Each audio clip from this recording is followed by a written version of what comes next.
Alan Wheeler on my YouTube channel, where I have been talking about spirituality and the tarot.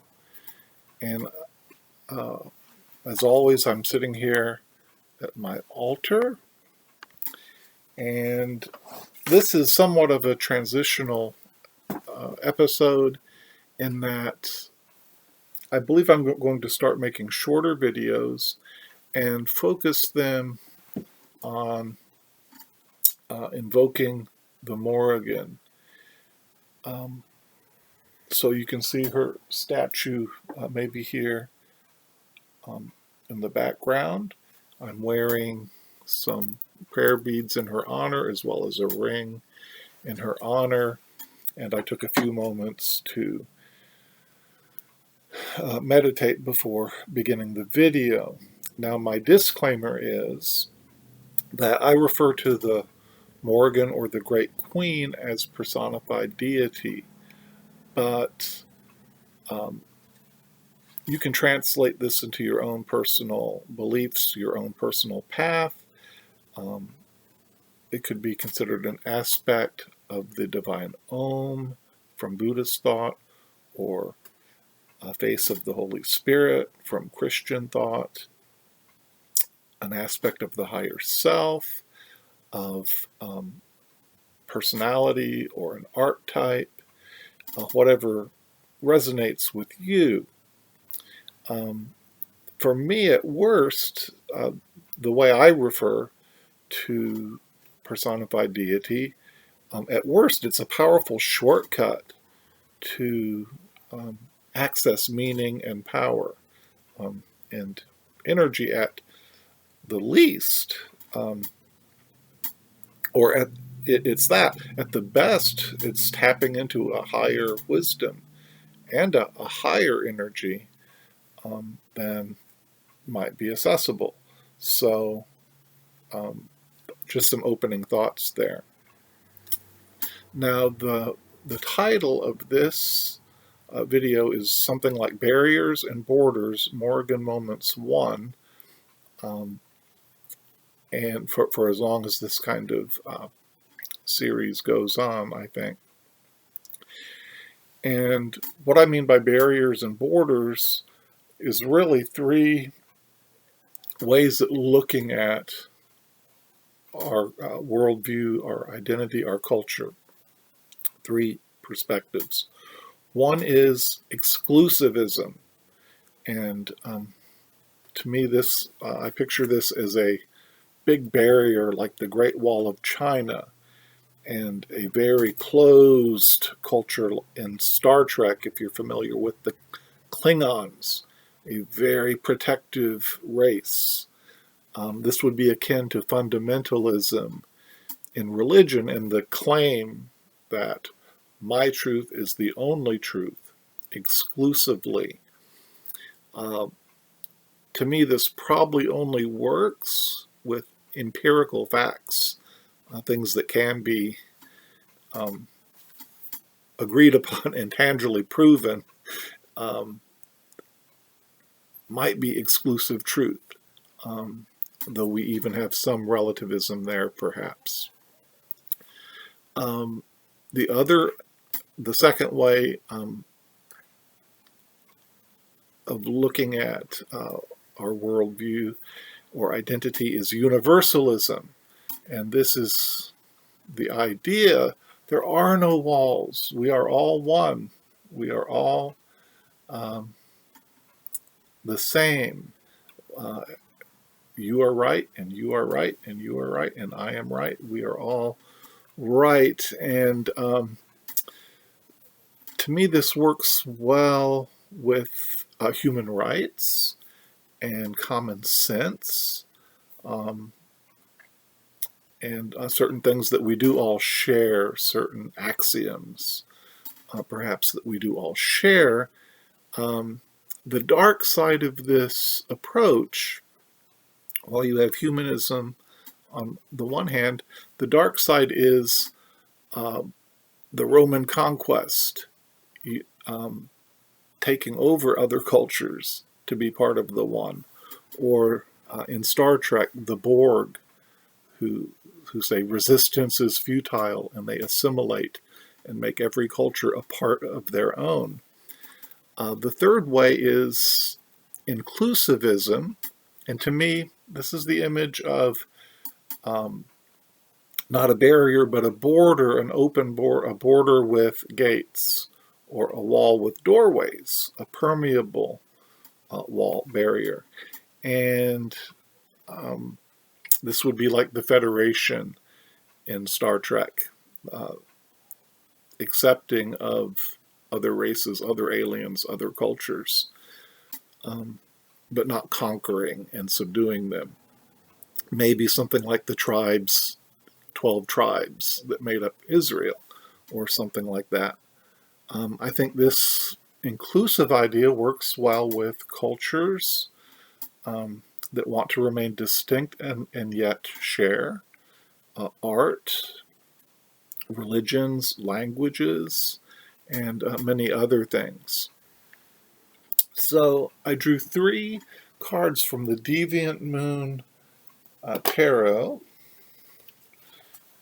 Here's the box. To reflect on barriers and borders.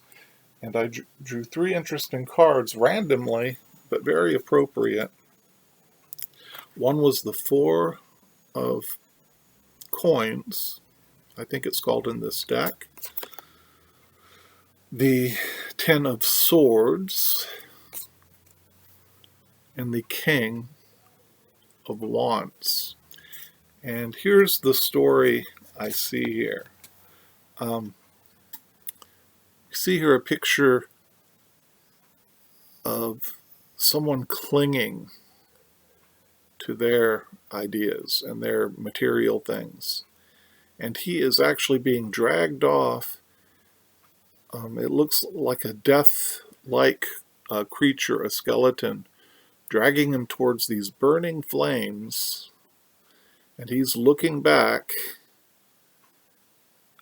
at the material world, this urban setting.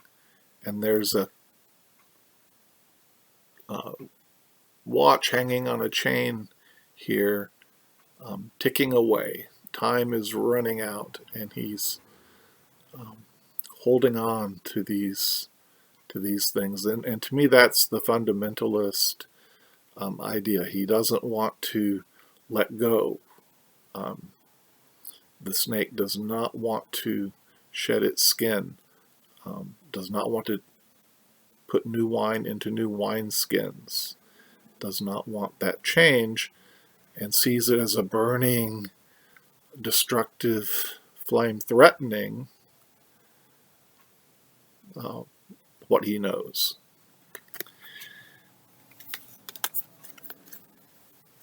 Interestingly, in the Ten of Swords, we see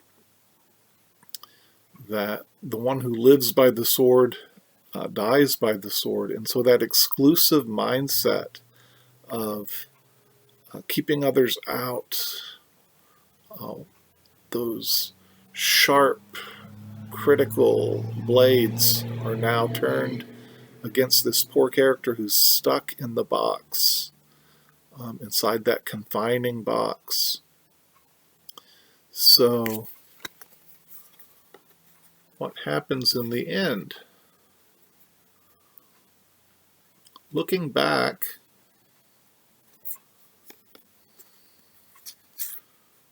benevolently, really, is the King of Wands. And in the Deviant Moon Tarot, he's walking along, and it's not an urban landscape, it's more natural. And he's actually walking with children here. And so it's a much brighter picture. And so what looked like burning, consuming flames in the beginning turns out to be powerful and life-affirming here in the final frame. And he appears to be inclusive and accepting. He has not thrown out the baby with the bathwater, but even looks back with benevolence on what has gone before, and with understanding and wisdom. And so um, this line of thinking reminded me of a visualization I had during a meditation. And I'll close quickly, but in the meditation, I pictured a tower shaking and falling, and I was kind of saved from the collapse, um, and I saw the kind of the deliverance in three different ways simultaneously. One was an angel uh, coming and guiding me out. One was uh, jumping and riding on the back of a winged horse, a Pegasus, and flying free.